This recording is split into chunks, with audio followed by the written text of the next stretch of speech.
For the best viewing experience, please rotate your phone to landscape mode. If you are watching on YouTube, simply tap the full screen icon in the bottom corner. Let's get started. Now, let's have a look at distillation. What does it do? Now, what does distillation separate? The liquid from a solution when it is the liquid you want to keep. So take note, it's written in bold here, the liquid from a solution when it is the specific liquid that you want to keep. For example, pure water from seawater. All right. Now, let's have a look at this. Now, exactly how salty seawater is turned into safe drinking. Like in some countries, like the United Arab Emirates, is what is known as desalination. We'll boil it away and then catch the steam and cool the steam back into pure water. All right. Now, keywords: distillate, the pure liquid collected in the receiving flask at the end. Condenser, what you do have here is a condenser. It will then cool down the water vapor, and it will then change state from its gaseous state to a liquid state. Condensation, the change from gas to liquid on cooling, and I believe that you may have covered this in a state of matter.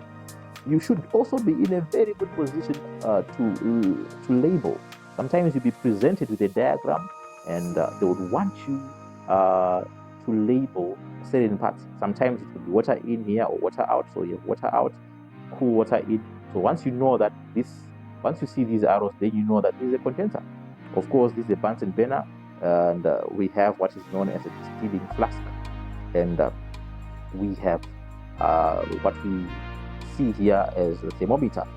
Then we do have the water vapor escaping, and there is a thermometer to take the reading for the evaporation boiling point, in fact. And as a result, the water vapor in its gaseous state will pass through the condenser, and because the condenser will slow down the movement of the gaseous molecules, kinetic energy will be now less, and they will be drawn closer together by the forces of attraction, and they become liquid again and will collect as a distillate here. And that's just about it when we're discussing about distillation. Okay, so you should be in a very good position to detail the steps. For instance, step number 1, you pour the solution into the distilling flask and heat it with a Bunsen burner.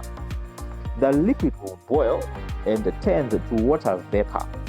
The dissolved solid has a very high boiling point, so it will stay behind in the distilling flask. Number 3, the thermometer bulb sits level with the side arm. So I believe that this was supposed to be level with the side arm. Perhaps this bulb here should have been level here. And there is the boiling point of water vapor leaving the flask. Then number 4, the vapor passes into the condenser. Cold water enters the lower end and leaves the upper end. So what we have here is cold water enters here on the lower end and then leaves at the upper end. So the jacket stays completely full. So this enables it for this jacket to stay completely full and not the other way around. So be careful there. Cold water has to enter on the lower end.